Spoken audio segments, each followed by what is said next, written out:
Hablaremos sobre la historia de las computadoras y centros de redes en México. Pero primero debemos de saber qué es una computadora. Una computadora es una máquina capaz de efectuar una secuencia de operaciones mediante un programa de tal manera que se realice un procesamiento sobre un conjunto de datos de entrada obteniéndose otro conjunto de datos de salida. Existen estos tipos de computadoras. Se clasifican de acuerdo al principio de operación de analógicas y digitales. Computadora analógica. Aprovechando el hecho de que diferentes fenómenos físicos se describen por relaciones matemáticas similares, exponenciales, logarítmicas, etc. Pueden entregar la solución muy rápidamente. Pero tienen el inconveniente que al cambiar el problema a resolver, hay que realambrar la circuitería, cambiar el hardware. Computadora digital están basadas en dispositivos biestables, que solo pueden tomar uno de dos valores posibles. 1 o 0. Tienen como ventaja, el poder ejecutar diferentes programas para diferentes problemas, sin tener que la necesidad de modificar físicamente la máquina. Empecemos con la historia de las computadoras con una breve explicación. Uno de los primeros dispositivos mecánicos para contar fue el ábaco, cuya historia se remonta a las antiguas civilizaciones griega y romana. Este dispositivo es muy sencillo, consta de cuentas ensartadas en varillas que a su vez están montadas en un marco rectangular. Al desplazar las cuentas sobre varillas, sus posiciones representan valores almacenados, y es mediante dichas posiciones que éste representa y almacena datos. A este dispositivo no se le puede llamar computadora por carecer del elemento fundamental llamado programa. Otro de los inventos mecánicos fue la pascalina inventada por Blaise Pascal 1623-1662 de Francia y la de Gottfried Wilhelm von Leibniz 1646-1716 de Alemania. Con estas máquinas, los datos se representaban mediante las posiciones de los engranajes, y los datos se introducían manualmente estableciendo dichas posiciones finales de las ruedas, de manera similar a como leemos los números en el cuentakilómetros de un automóvil. ¿Pero cuál fue la primera computadora? La primera computadora fue la máquina analítica creada por Charles Babbage, profesor matemático de la Universidad de Cambridge en el siglo XIX. La idea que tuvo Charles Babbage sobre un computador nació debido a que la elaboración de las tablas matemáticas era un proceso tedioso y propenso a errores. En 1823 el gobierno británico lo apoyó para crear el proyecto de una máquina de diferencias, un dispositivo mecánico para efectuar sumas repetidas. Mientras tanto Charles Jacquard, francés, fabricante de tejidos, había creado un telar que podía reproducir automáticamente patrones de tejidos leyendo la información codificada en patrones de agujeros perforados en tarjetas de papel rígido. Al enterarse de este método, Babbage abandonó la máquina de diferencias y se dedicó al proyecto de la máquina analítica que se pudiera programar con tarjetas perforadas para efectuar cualquier cálculo con una precisión de 20 dígitos. La tecnología de la época no bastaba para hacer realidad sus ideas. El mundo no estaba listo, y no lo estaría por 100 años más. En 1944 se construyó en la Universidad de Harvard, la Mark I, diseñada por un equipo encabezado por Howard H. Aiken. Esta máquina no está considerada como computadora electrónica debido a que no era de propósito general y su funcionamiento estaba basado en dispositivos electromecánicos llamados relevadores. En 1947 se construyó en la Universidad de Pensilvania la ENIAC Electronic Numerical Integrator en Calculator, que fue la primera computadora electrónica. El equipo de diseño lo encabezaron los ingenieros John Maudsley y John Eckert. Esta máquina ocupaba todo un sótano de la universidad, tenía más de 18.000 tubos de vacío, consumía 200 kilowatts de energía eléctrica y requería todo un sistema de aire acondicionado, pero tenía la capacidad de realizar 5.000 operaciones aritméticas en un segundo. El proyecto, auspiciado por el Departamento de Defensa de los Estados Unidos, culminó 2 años después, cuando se integró a ese equipo el ingeniero y matemático húngaro John von Neumann en 1903. 1957. Las ideas de von Neumann resultaron tan fundamentales para su desarrollo posterior, que es considerado el padre de las computadoras. La EVAC Electronic Discrete Variable Automatic Computer fue diseñada por este nuevo equipo. Tenía aproximadamente 4000 bulbos y usaba un tipo de memoria basado en tubos llenos de mercurio por donde circulaban señales eléctricas sujetas a retardos. La idea fundamental de von Neumann fue permitir que en la memoria coexistan datos con instrucciones, para que entonces la computadora pueda ser programada en un lenguaje, y no por medio de alambres que eléctricamente interconectaban varias secciones de control, como en la ENIAC. Todo este desarrollo de las computadoras suele divisarse por generaciones y el criterio que se determinó para determinar el cambio de generación no está muy bien definido, pero resulta aparente que deben cumplirse al menos los siguientes requisitos. La forma en que están construidas. Forma en que el ser humano se comunica con ellas. Comencemos hablando de las generaciones.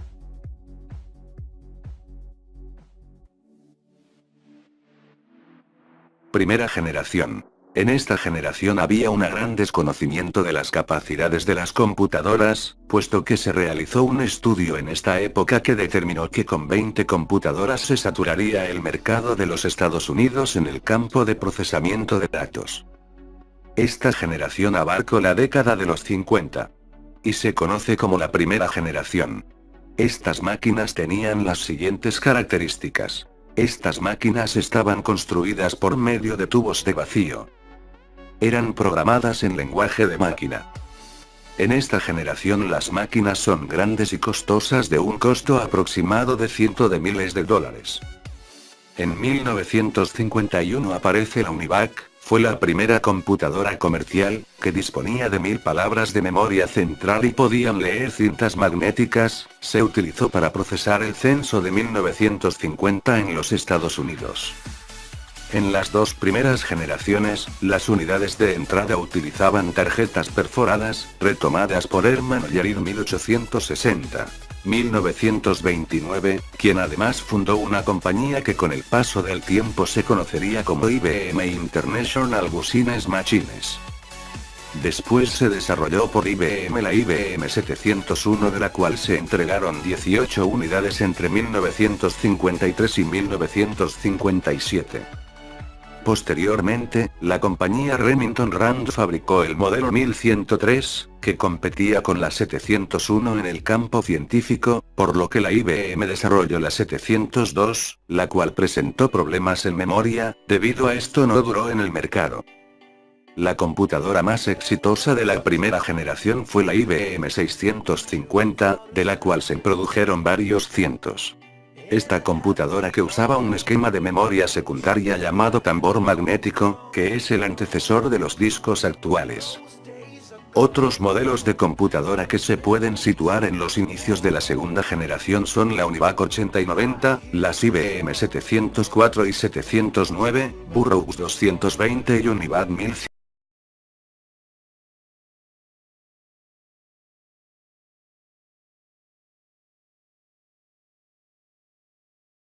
En la década de 1960, las computadoras seguían evolucionando, se reducía su tamaño y crecía su capacidad de procesamiento.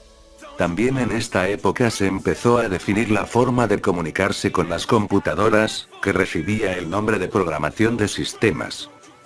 Las características de la segunda generación son las siguientes. Están construidas con circuitos de transistores.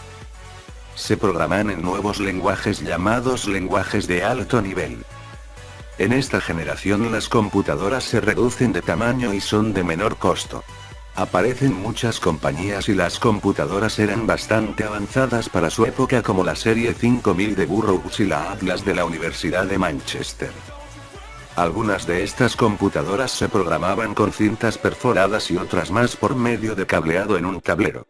Los programas eran hechos a la medida por un equipo de expertos analistas, diseñadores, programadores y operadores que se manejaban como una orquesta para resolver los problemas y cálculos solicitados por la administración. El usuario final de la información no tenía contacto directo con las computadoras. Esta situación en un principio se produjo en las primeras computadoras personales, pues se requería saberlas programar, alimentarle instrucciones para obtener resultados. Por lo tanto, su uso estaba limitado a aquellos audaces pioneros que gustaran de pasar un buen número de horas escribiendo instrucciones, corriendo el programa resultante y verificando y corrigiendo los errores o bugs que aparecieran. Además, para no perder el programa resultante había que guardarlo o almacenarlo en una grabadora de haste, pues en esa época no había discos flexibles y mucho menos discos duros para las PC. Este procedimiento podía tomar de 10 a 45 minutos, según el programa. El panorama se modificó totalmente con la aparición de las computadoras personales con mejores circuitos, más memoria, unidades de disco flexible y sobre todo con la aparición de programas de aplicación general en donde el usuario compra el programa y se pone a trabajar. Aparecen los programas procesadores de palabras como el célebre WordStar, la impresionante hoja de cálculo Spreadsheet VisiCalc y otros más que de la noche a la mañana cambian la imagen de la PC. El software empieza a tratar de alcanzar el paso del hardware. Pero aquí aparece un nuevo elemento: el usuario. El usuario de las computadoras va cambiando y evolucionando con el tiempo. De estar totalmente desconectado a ellas en las máquinas grandes pasa la PC a ser pieza clave en el diseño tanto del hardware como del software. Aparece el concepto de Human Interface, que es la relación entre el usuario y su computadora. Se habla entonces de hardware ergonómico adaptado a las dimensiones humanas para reducir el cansancio, diseños de pantallas antirreflejos y teclados que descansen la muñeca. Con respecto al software se inicia una verdadera carrera para encontrar la manera en que el usuario pase menos tiempo capacitándose y entrenándose y más tiempo produciendo. Se ponen al alcance programas con menús, listas de opciones que orientan en todo momento al usuario con el consiguiente aburrimiento de los usuarios expertos. Otros programas ofrecen toda una artillería de teclas de control y teclas de funciones, atajos para efectuar toda suerte de efectos en el trabajo con la consiguiente desorientación de los usuarios novatos. Se ofrecen un sinnúmero de cursos prometiendo que en pocas semanas hacen de cualquier persona un experto en los programas comerciales. Pero el problema constante es que ninguna solución para el uso de los programas es constante. Cada nuevo programa requiere aprender nuevos controles, nuevos trucos, nuevos menús. Se empieza a sentir que la relación usuario-PC no está acorde con los desarrollos del equipo y de la potencia de los programas. Hace falta una relación amistosa entre el usuario y la PC. Las computadoras de esta generación fueron la Philco 212. Esta compañía se retiró del mercado en 1964 y la Univac M460, la Control Data Corporation modelo 1604, seguida por la serie 3000, la IBM mejoró la 709 y sacó al mercado la 7090, la National Cash Register empezó a producir máquinas para proceso de datos de tipo comercial, introdujo el modelo NCR 315. La Radio Corporation of America introdujo el modelo 501, que manejaba el lenguaje COBOL, para procesos administrativos y comerciales. Después salió al mercado la Arca 601.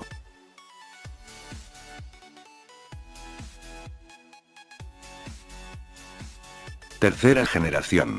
Con los progresos de la electrónica y los avances de comunicación con las computadoras en la década de los 1960, surge la tercera generación de las computadoras. Se inaugura con la IBM 360 en abril de 1964.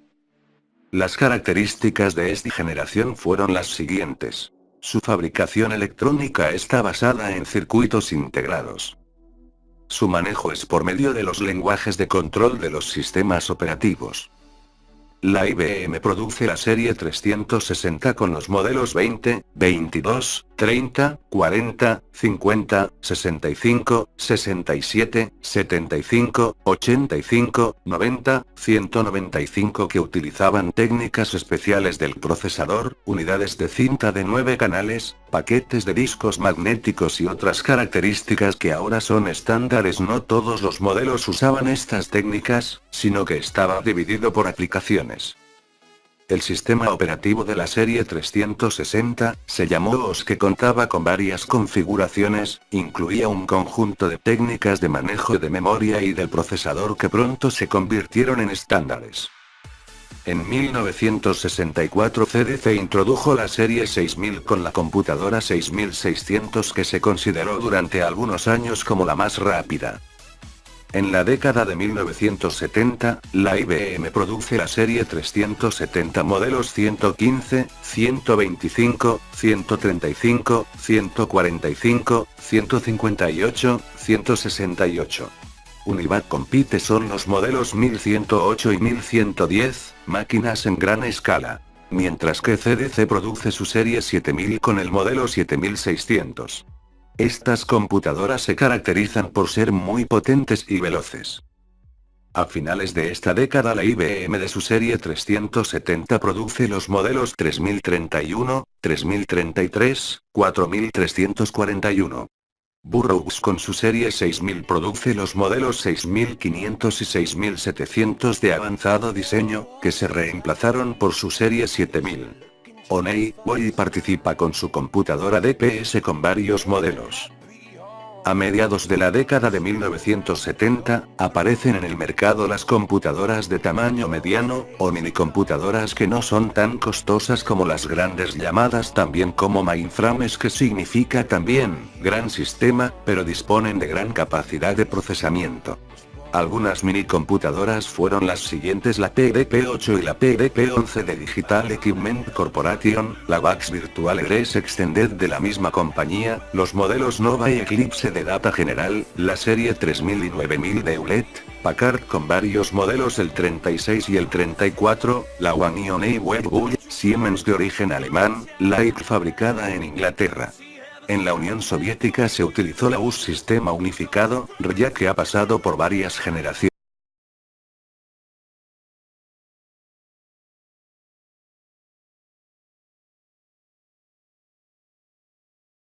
Aquí aparecen los microprocesadores, que es un gran adelanto de la microelectrónica, son circuitos integrados de alta densidad y con una velocidad impresionante. Las microcomputadoras con base en estos circuitos son extremadamente pequeñas y baratas, por lo que su uso se extiende al mercado industrial. Aquí nacen las computadoras personales, que han adquirido proporciones enormes y que han influido en la sociedad en general sobre la llamada revolución informática. En 1976 Steve Wozniak y Steve Jobs inventan la primera microcomputadora de uso masivo y más tarde forman la compañía conocida como la Apple, que fue la segunda compañía más grande del mundo, antecedida tan solo por IBM. Y esta por su parte es aún de las 5 compañías más grandes del mundo. En 1981 se vendieron 800.000 computadoras personales, al siguiente subió a 1.400.000. Entre 1984 y 1987 se vendieron alrededor de 60 millones de computadoras personales, por lo que no queda duda que su impacto y penetración han sido enormes. Con el surgimiento de las computadoras personales, el software y los sistemas que con ellas de manejan han tenido un considerable avance, porque han hecho más interactiva la comunicación con el usuario. Surgen otras aplicaciones como los procesadores de palabra, las hojas electrónicas de cálculo, paquetes gráficos, etc. También las industrias del software de las computadoras personales crece con gran rapidez. Gary Kildare y William Gates se dedicaron durante años a la creación de sistemas operativos y métodos para lograr una utilización sencilla de las microcomputadoras. Son los creadores de CP/M y de los productos de Microsoft. No todos son microcomputadoras, por supuesto, las minicomputadoras y los grandes sistemas continúan en desarrollo. De hecho, las máquinas pequeñas rebasaban por mucho la capacidad de los grandes sistemas de 10 o 15 años antes, que requerían de instalaciones costosas y especiales, pero sería equivocado suponer que las grandes computadoras han desaparecido. Por el contrario, su presencia era ya ineludible en prácticamente todas las esferas de control gubernamental, militar y de la gran industria. Las enormes computadoras de las series CDC, Cray, Hitachi o IBM, por ejemplo, eran capaces de atender a varios cientos de millones de operaciones por segundo.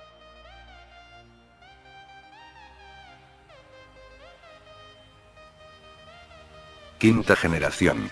En vista de la acelerada marcha de la microelectrónica, la sociedad industrial se ha dado a la tarea de poner también a esa altura el desarrollo del software y los sistemas con que se manejan las computadoras.